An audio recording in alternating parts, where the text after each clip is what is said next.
Di tengah hiruk-pikuk dunia yang kerap mengabaikan kelembutan, ada kisah-kisah sederhana yang mengetuk hati tentang kasih sayang kepada makhluk Allah yang tampaknya kecil, namun berdampak besar di sisinya. Islam bukan hanya tentang sholat dan puasa, tapi tentang cinta, tentang kepedulian pada sesama manusia, bahkan pada binatang dan tumbuhan. Nabi Muhammad SAW bersabda, "Sayangilah yang ada di bumi, niscaya yang di langit akan menyayangimu." Dan video pendek ini akan menceritakan beberapa kisah tentang pentingnya kasih sayang kepada makhluk hidup. Lalu, seperti apakah kisahnya? Ini dia, happy watching. 1. Imam Al-Ghazali dan lalat yang meminum tinta. Saat sedang menulis ilmu untuk umat, Imam Al-Ghazali membiarkan seekor lalat meminum tintanya. Kenapa seorang ulama besar melakukan hal sekecil itu? Kisah singkat, suatu hari Imam Al-Ghazali sedang menulis kitab. Di tengah menulis, seekor lalat hinggap di ujung penanya, lalu meminum tetesan tintanya. Orang lain mungkin akan mengusir lalat itu, tapi tidak dengan beliau. Ia diam dan membiarkan lalat itu puas meminum tinta. Katanya, "Aku berharap Allah merahmatiku, sebagaimana aku merahmati makhluk kecil ini." Nilai moral, kasih sayang kepada makhluk kecil bisa menjadi jalan turunnya rahmat Allah. 2. Wanita pelacur yang memberi minum anjing. Hadits sahih riwayat Bukhari Muslim, ia dikenal sebagai wanita penuh dosa, tapi satu kebaikan kecilnya membuat Allah ampuni seluruh dosanya. Apa yang ia lakukan?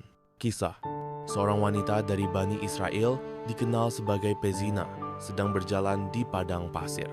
Ia kehausan dan turun ke sumur untuk minum. Saat keluar dari sumur, ia melihat seekor anjing menjulurkan lidah, kehausan seperti dirinya tadi. Tak ada tali, tak ada bejana. Ia lepaskan sepatunya, ikat dengan kerudungnya, dan ambilkan air. Anjing itu pun minum. Dan Allah berfirman, "Aku telah mengampuninya karena ia menyayangi makhlukku." 3. Seseorang dimasukkan neraka karena mengurung kucing. Hadits sahih Muslim. Ia rajin ibadah, tapi satu perbuatannya membuat Allah murka dan mengirimnya ke neraka. Apa yang ia lakukan? Kisah, seorang wanita suka beribadah, tapi ia mengurung seekor kucing di rumahnya. Tidak diberi makan, tidak dilepas untuk mencari makan sendiri. Kucing itu mati kelaparan, dan Allah memasukkannya ke neraka. Ia tidak menyayanginya di dunia, maka tidak ada rahmat untuknya di akhirat. 4. Kucing di pojok kota Baghdad. Kisah Imam As-Shibli. Bayangkan, malam yang sangat dingin, angin menusuk, dan hujan kecil mulai turun membasahi kota Baghdad. Di sudut kota yang gelap, orang-orang sudah pulang ke rumah mereka.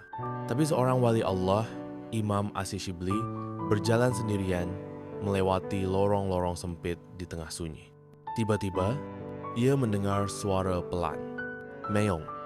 Ia menoleh. Di pojok gang, seekor kucing kecil menggigil, basah, lemas, hampir tak bersuara. Orang lain mungkin hanya melewati, tapi tidak dengan Imam As-Shibli.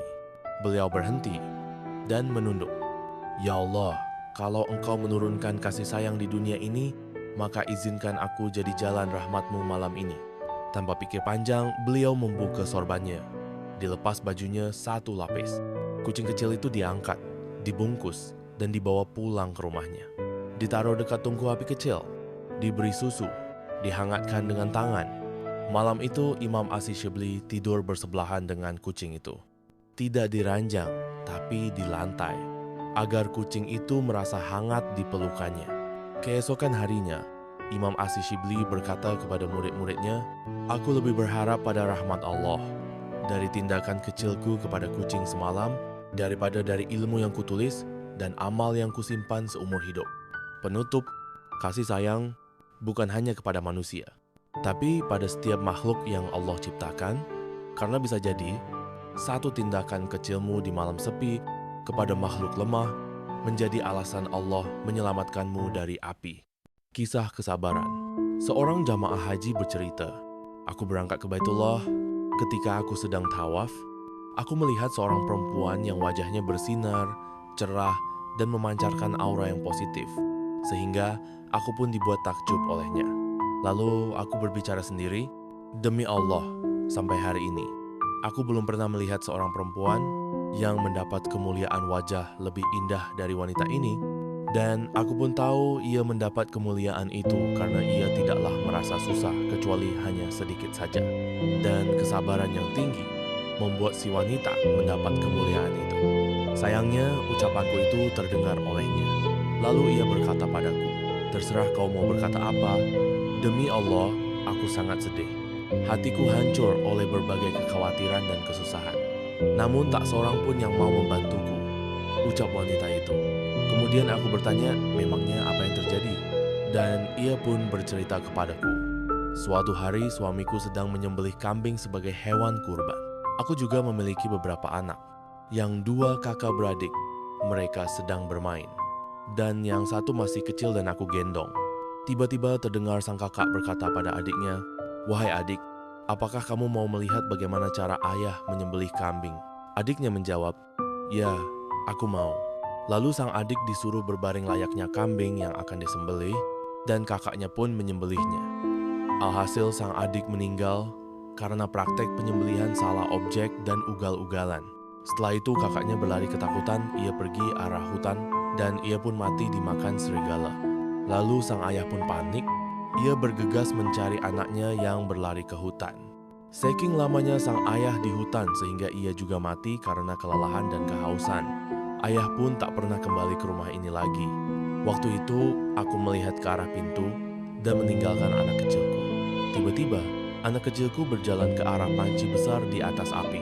Ia mengarahkan tangannya ke arah panci yang isinya air mendidih, hingga akhirnya panci itu tumpah, menimpa anakku dan air panas menyiram tubuhnya, lalu ia pun tewas. Berita itu pun terdengar ke telinga anak perempuanku yang hidup bersama suaminya. Karena sangat bersedih dan merasa kecewa, akhirnya anak perempuanku mengakhiri